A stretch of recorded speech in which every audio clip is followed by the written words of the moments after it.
मोहम्मद बिन मुरसल की मां से कहा, सिर्फ 20 मिनट बाकी हैं फांसी में, आप क्या महसूस कर रही हैं? मां तो मां होती है। आंखें खुश्क थीं, सांस जैसे चलना भूल गई हो, ज़बां बंद हो गई और दिल पे पत्थर रखकर अपने बेटे को फांसी के लिए रुखसत कर दिया। क्या मंजर था। और मोहम्मद बिन मुरसल को फांसी दे दी गई। 20 सितंबर 2023 को नजरान में नौजवान मोहम्मद बिन मुरसल सऊदी अरब के शहर नजरान के रहने वाले थे। मामूली सी तलखी के बायस उनके हाथ से उनके एक कजन का कत्ल हुआ। उनको जेल हो गई। जेल में कुछ अरसा गुजारने के बाद अदालत ने कसास में उनकी गर्दन उड़ाने का हुक्म सुना दिया।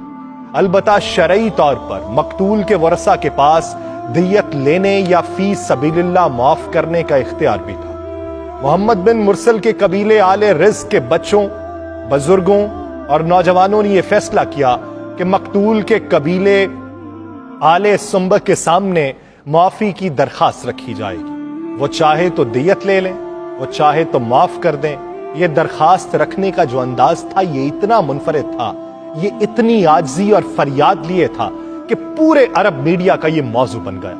मोहम्मद बिन मुरसल के कबीले के छोटे बड़े बुजुर्ग बच्चे सब मकतूल के दरवाजे पे पहुंच गए। मकतूल के वरसा को बुलाया गया। उनके सामने कबीले के सरदारों और शेखों ने, जवानों और बच्चों ने अपनी अकालें, चादरें, लंबे जुब्बे उतार कर मकतूल के वरसा के कदमों में रख दिए। इज्जत और फख्र समझे जाने वाली चीजें और अशिया उतार कर मकतूल की चौखट में रख दी गई। अपनी चादरों से घुटनों को बांधकर जमीन पर लेट गए। अपने सरों पर मट्टी डाली। शायरों ने मुआफी पर कसीदे लिखे।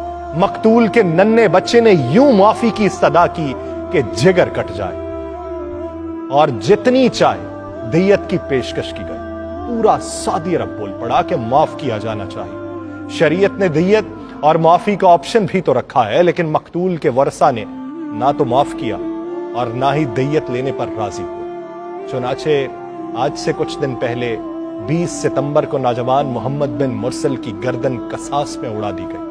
ये पहला कातिल था जिसके लिए पूरे मुल्क में मगफिरत की दुआएं हो रही थी। लोग हमदर्दी का इजहार कर रहे थे, लेकिन दूसरी जानिब कानून अपनी जगह कितना मजबूत था कि सब कुछ होने के बावजूद भी नाफिज होकर रहा। लेकिन वो कौमें तरक्की करती हैं जहां पर कानून किसी के लिए दो राया ना हो, जहां पर कानून सबके लिए बराबर हो, जहां पर शहजादों के लिए भी कानून वही हो जो उस मुल्क के एक आम बासी के लिए।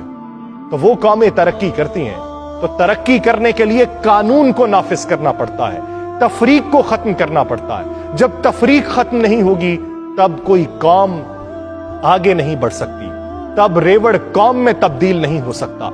वो हुजूम तो बने रह सकते हैं, कौम बनने में वक्त लगता है।